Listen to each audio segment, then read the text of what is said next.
Welcome back, everybody. We are here with another very special YouTube video. We got a Q&A video for you guys today. We posted on Instagram the Ask Me question, anything about drip drops, and we got a lot of responses. Some interesting questions, I might add. Let's get started. And we have Nicola in the house, and Emmanuel. Bang bang. So we have different and Ines behind the camera, but she hasn't been always. introduced yet. But she's gonna come on camera for the first time. 1, 2, 3, drip drops! Without further ado, let's jump into the first question. Ines, what do you got for us, baby? Guys, how did you think of the name Drip Drops? Oh, controversial! Heated. This could go on forever! Again, we've been debating for 2 years. Sebastian says that he found the name. Facts. It's not that I'm saying it, it just happened. It used to be Cap. I'm gonna cap. I'm not even wearing my cap and I smell it. It used to be Marsh and Seb, as in Marsh and Seb. You created that name. And it was horrible. I created drip drops. Bullshit. I came and I'm like, oh, I want an alliteration. I think drip drops would be cool. He wasn't even there. I was chilling at Saverns and we were going through the names because we were talking about Marsh and Seb, and it was like, oh, that's kind of a wet. And the worst thing is Martian as like a Martian. Like an alien. A Martian alien. Because it was Marshall and Sebastian, and it was Marsh and Seb. He created that. I give you credit for that, but you did not make drip drops. But wait, let me explain why Marsh and Seb. It would be like a UFO logo, and it would go to like stores and like pick up all the pairs. You know how like UFOs pick up the cows in the field? Yeah. Let me tell you guys the story behind drip drops. Drip drops, obviously, it's two different words. It's alliteration. Drip drops, the main thing. Drip is, swag, we're all looking good. Drops is the everyday releases that come in the form of shoes, clothing, whatever. Combine the two, you get drip drops. It's just swag, the Jordans, the Yeezys, the everything, it just explodes. That's not all though. There's a second layer to this fat onion of a name right here in drip drops. It has to do with just like the weather in Brussels. It rains a lot. It goes with our drips on our bags, the droplets. Everything just goes hand in hand, and the blue floor. The blue, like everything plays that on came itself. a little bit later. But yeah. And yeah, that's the name, that's the story behind it, and I will gladly take credit for that. You can have Marsh and Seb. I will say though, it is a great name. When they see the bag with the droplets, they're like, oh shit, that's so cool, and the blue floor, and it's like, wow, they all connect with that. So but how about you tell the story about the droplets? So it was raining one day, and I had to work, so I bought something here also. And when I didn't have to work. It was before Before you started. Before I started working here, and I just got the bag, Drip Drops bag, but it was raining outside, and as I was going home, I was on the train and I was like, okay, yeah, the bag is wet. Okay, that's okay, it's gonna dry up later on. But as I arrived in Leuven, it never. I still saw the drops, so I was like, what the hell? I was like, this bag is still like dripping, but I didn't know that it was printed on the bag. So I took a closer look, and I was like, oh. Best thing, Matt texts me. He's like, bro, I picked up this bag and it was wet, and 1 hour later I arrive in Leuven and it's still wet. And I'm like, what the hell? And I'm like, bro, look at the bag. And he's like, oh my god, that's genius. So that's the story. Yeah, it's a great looking bag, right? Appreciate They did a great job. Next question. What's the reason you got into reselling? Well, we have 3 different answers. Well, 2 different answers. You and I, we've been doing this for a long minute. time. Yeah, Because we love sneakers. Yep. We had a collection. We wanted to get more sneakers. How can we get money to get those sneakers? Buy a second pair, resell it, get some extra money, and buy the next pair that you want, Before we had any sort of brick and mortar store, any sort of website, him and I would be traveling to different cities, going to these big sneaker events with our own personal collections. That's how big of a collection we had, and still have to this day. Honestly, it just stems from being passionate about sneakers and culture. Well, I mean, I'm not gonna lie, but like, literally. No, but you know what? Let's just put it nicely. I thought it was a great opportunity for the youth to develop a business. The youngin' out there. The youngin', aka the shmoney dude. There's not a lot of businesses out there that young people can enter, and honestly, the industry is dominated by young people. How many industries can you really say that about? It teaches young people how to run a business, and I think it's a great educational, and that's why I started it in university, when we were still in university. He was already graduated, and I think it was a great learning experience, and it's also really fun. It's not too serious. We have a lot of fun with it, and that's why I started. But, funny story. Actually, before this started, I mean, literally in 5th grade, I told you this. Oh, yeah. His younger brother and I were in the same grade, best of buds. Shouts out John. His brother was telling me about sneaker reselling, and it was just such a foreign concept. I mean, this is literally like 2012 Yeah. something. So, like in Europe, it was literally not a thing. Not a- In the US, it was just start. Well, maybe not. It was starting to grow here in Europe for sure, but not, But like not super anywhere. niche. Yeah, Super exactly, niche. exactly. And he told me about it, and I swear, until high school, I thought, what a cool idea, what a cool idea. Will I ever get involved? It kept in my mind, and then, like, if you just flash forward a few years later, I'm doing it with this older, but that's just crazy. You watch our second YouTube video or our first, what was first or second? Second. One of the First one of the was just beginning chaos. ones. You'll see the whole story. 2 years later, 3 years later, we got 2 stores. We got a great team. I'm proud of the team. Proud of everyone here with us, working with us, and anyone who's worked with us in the past as well. Man, we wouldn't be here without any of it. So 100%. there you go. When did you decide so? Because you guys started like as an online store first, and then we're doing small things. Like when did you decide? Okay, we are opening an actual store. That was coincidence, kind of. Because I remember vividly, we were looking for an office space at the moment. At the time, yeah. And then we had a conversation with Hisham from Locker Room, had a small talk, and I'm like, hey, we're looking for an office, and he told us that the old location of Locker Room was available. And then the ball started rolling, and we started inquiring for the store, and it kind of just happened. We had seen a couple visits, and I guarantee you, if we would have went with either of the 2 locations that Sabrin and I checked out, we would not be where we are today. I guarantee you that. There's so much power coming from Panthers, from the Brussels store, that what it used to be, you know. So I'm very, very happy that we chose the path that we did, and we did the right things at the right time. It's very full circle Yeah. though, because Yeah. we used to, like, my first sneaker store experience was Panthers, Yeah. and it was definitely Yeah. your guys' favorite. 100%, The first 100%. sneaker event I went to was at Halloween at Panthers, and so being able to then take the Panthers name and grow into something else, obviously it's a Yeah, different for sure. concept. Yeah. It's still kind of in Big my eyes, shout out like, still to Panthers and Locker Room Yeah. great store. for providing us with this amazing store that we've been using for the last year. All right, next question. Team introduction. Like how many team members do you have, and who's doing what? Got 3 Right. full-timers, so we got Emmanuel, Elio, and then Ines. She has a contract. She starts on April 1st. And then we have a bunch of flexi, not part-timers, but flexi. Yeah. Flexi job. Flexi That's what we jobbers. call it here, flexi. And they help out on peak periods, so when it's busy, and weekends, Saturdays when we need an extra hand. So there's like 3 or 4 of those, just like the fam who supports.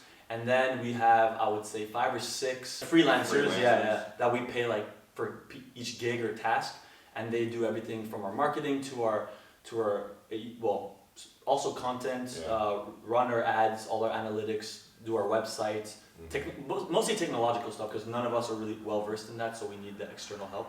There's always people who do like the odd job. Why don't you explain what you're doing Yeah, at the moment? At the moment, I'm just doing the product descriptions. So when you look on the website, you see the product description of a shoe. Also doing the blogs that you can read on the site. I'm also doing the newsletter. So every time you get an email from us, that's Go that's read something. those, because they are very, very entertaining. Yeah. Sometimes It's you not- might find a little discount in them. Yes. We sneak them in there without announcing them. Twice a month. Keep it on the DL. Giving you guys the keys here, you know, and it's like. But first of all, you gotta watch this YouTube video. Yeah. And you gotta get to minute like That's the first 30 step. already. It's the first step. Watch YouTube What's this video. one? And my favorite part about our team is that it's like everyone, even if we haven't known each other before, we've come together and it feels like family. It really does. And that's my favorite part about it. So Providing fun jobs Yeah. for people. Proven.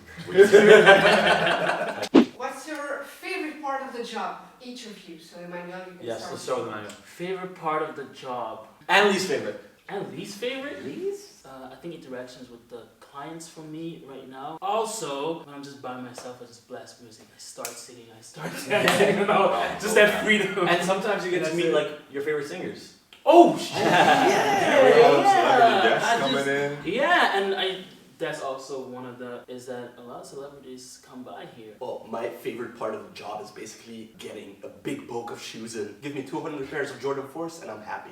There I'm you going go. for everything that's been mentioned. I just love this job wholeheartedly. Like I said, this is a passion that's literally come to life for me. I wake up every morning and this is not a job for me. I don't look at it in that sense. This is my life, and it doesn't feel like work because it's, you know, it's that saying, you do what you love and you never work a day in your life, and I can honestly testify wholeheartedly to that. Okay, my favorite thing is, I mean, literally what I do, which is the expansion part, but more specifically, I really like hunting for nice, cool store locations with a team. I love having constructive meetings where we strategize what we're going to do for the next year, set the goals, and then track them and see. Anything that can be measured, I really like. So I like to set the financial goals and then achieve them. They don't always have to be financial goals, but I like to be able to measure them and then see how we're progressing throughout the year. I'd say I like growth. I really like growth. I like to see the progression. For me, just most of the part is behind the scenes, and I love being creative, writing those product descriptions, newsletter, blogs.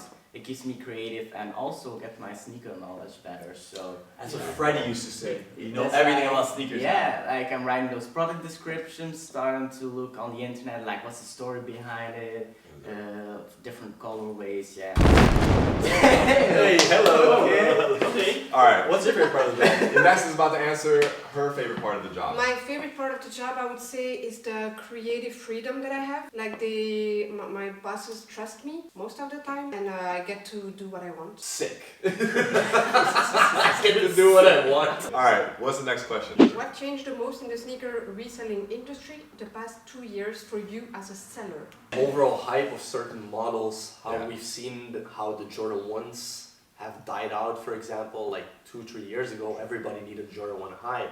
Right now, you can buy really good colorways Yeah. in normal foot shops because they're just sitting. For Yeah. us, that's great, obviously, because we can buy these shoes for a decent price or even for a personal behalf, and like we have a great shoe for the normal store price, which is amazing. I would say just the amount of collaborations. I mean, I know the question was for the last like 2 years, 3 years, last couple years, but I'm sure back when Saban and I were collecting way back in the day, there were no collaborations. There was no such thing as Travis Scott and Jordan. There was no Fragment. I mean, there was, but it wasn't like Back as in the day, we pumped had out as it is now. You know what I mean? The There's- undercover yeah, collabs here like, and there. Yeah, I mean, oh yeah, shit, no. It's cool how Nike and Adidas has taken the pop culture and athletes and then Something- turned into Yeah. sneakers. Something that we have noticed, especially in the last 2 years, is the mix between luxury brands and sneaker brands. Also So happening. Adidas Yeah. working with Balenciaga, Gucci and North Face. Gucci and North Face, Jordan like and Dior. Jordan, LV, Dior, like yeah. LV and Virgil. Nike, like all of these crazy collabs that used to be bootlegs basically, are now a real thing. Yeah, they released. And because of that, people like Virgil, people like Pharrell can be in those high-end companies as creative directors, which would have been unheard of a few years ago. It was always like the posh Yeah. people from the upper class, and now it's like streetwear Now it's people. just streetwear That people. shows how streetwear has taken over. I'm a big advocate of Pharrell being the new creative designer from Louis, for example. I think it's a good decision, but on the other hand, I think there's a lot of other people that would have Yeah. deserved it way more than Pharrell. But yeah, for them, it's just a good move to put Pharrell in that Yeah. position, in my opinion. Next question. Strangest things customers did or asked in the shop. Wait, way better story. I Oh. forgot about The this. kid? The kid. I could go so long on the story, but I'm gonna make it simple. Dude comes in with a kid. This guy, baller, buying like Yeezy left and right. So I'm like, alright, it's a great day. But then, I don't know how, but you know how if kids don't make noise for a while, they're up to something mischievous? Alright. His kid all of a sudden was running everywhere. He just stops making noise. Disappears. Disappears. The changing room door is closed in our Brussels store. And then he pops out. I go in, and there's what is there on the floor? A puddle. And I'm like, Puddle. no worries. Of liquid. He dropped his apple juice. Just drink whatever. He never had a bottle. So then I thought, what could it be? And then we smelled it. No. And just pissed on the floor. It was pee-pee. The kid just pulled up, and he was really young, so that's funny. But wait, there's more. Then after we clean it up, and his dad's like, "Oh my bad." I mean, he just dropped like €1,000, so it's Yeah. like, all right. It's okay if your kid pisses on the floor. Yeah, you know what? Okay, you can piss in a... Go ahead. No. But then the dad left the kid, and then I looked at the wall, and there was a shoe missing, and I'm like, because he was trying a display pair, and then he bought another pair, and then I realized he mistakenly took a display pair because he didn't need the boxes, so he put them all in the. I started running after him, and thank God I found him. I'm like, bro, I think you stole, not stole, but I think mistakenly you took another shoe. He's like, what? So he like goes through his back because he has a few shoes, and then there was an extra slide in there. I'm like, I'm gonna need that back. He's like, oh, sorry, bro, I'm so sorry. So yeah, piss on the floor And and an stole a extra slide. It's I alright. stole just one slide, not a pair, just one slide. That was a funny experience. Another question. Most expensive pair in your own collection? Probably the Casablanca New Balance XYZ C27. Probably 100 and a little bit more than 100 euros. Jordan 4 off-white sales. I guess it's gonna be one of my LV trainers. For me, Jordan 4 off-white sale. Yeah. For me, actually, these ones, I think. I don't have a big sneaker collection, but it's growing, and at the moment, lobsters. Last question. That's the question. Current favorite music or album? Oh, dirty. Hamza. Hamza. bro. Wow. Sincèrement, No Hamza. debate. No debate, bro. Fire. For me, it's Carabemo by Eladio Carrion. These 210s from 210s. Anderson Park. Yeah. Yes, sir, got you. The song that I'm listening to now, most of the time, is People of La Bianca. Lit. Thank you guys for watching that Q&A. Don't forget to like and subscribe, leave a comment. Yeah. Leave some more questions because we'll make another one.